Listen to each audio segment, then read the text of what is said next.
নমস্কার ফ্রেন্ডস। কিছুদিন হয়েছিল ডালিয়া গাছগুলো লাগিয়েছিলাম।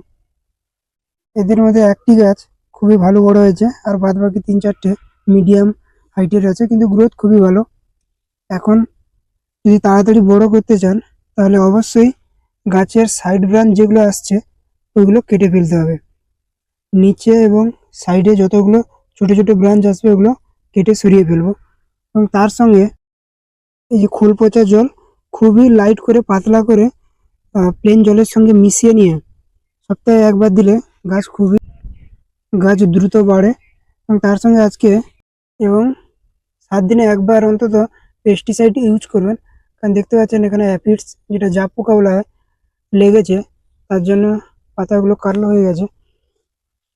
এইভাবে সপ্তাহে একবার খোল জল এবং রাসায়নিক সার, তার সঙ্গে আপনি একবার ইনসেকটিসাইড স্প্রে করলে গাছ অতি দ্রুত সহজেই বৃদ্ধি পাবে। এবং এর মেন হচ্ছে সাইড ব্রাঞ্চগুলো কেটে রাখতে হবে।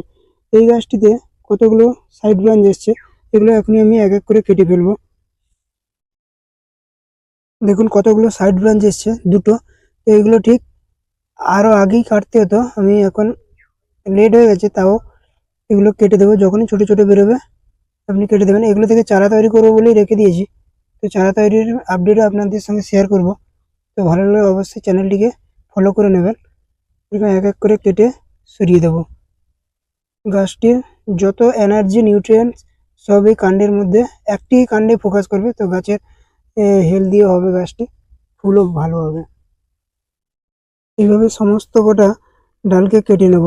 নিচে যত ছোট ছোট ডালগুলো বেরিয়েছে সমস্তটা কেটে নেব। এবং যেই পাতাগুলো রোগগ্রস্ত ওগুলো সরিয়ে ফেলবেন। এই যে এটা একটু ফাঙ্গাই লেগে গেছে, এবং কিছু পাতা যেগুলো পুরনো হয়ে গেছে ওগুলো কেটে দিলে কোনো ক্ষতি নেই, ফ্রেশ থাকবে গাছ, ততই ভালো। এভাবে এক এক করে সরিয়ে নেব। এই গাছটিতেও দেখুন মেন কাণ্ড থেকে সাইড ব্রাঞ্চগুলো অনেক বেরিয়ে এসছে। তো মেন যে ফুল ওটা বড় হবে না, তার জন্য সাইডের ছোট ছোট ব্রাঞ্চগুলো অবশ্যই কাটতে হবে, দিলে ফুলের কোয়ালিটি এবং যে ফুলটা বড় অনেকটাই বড় হবে।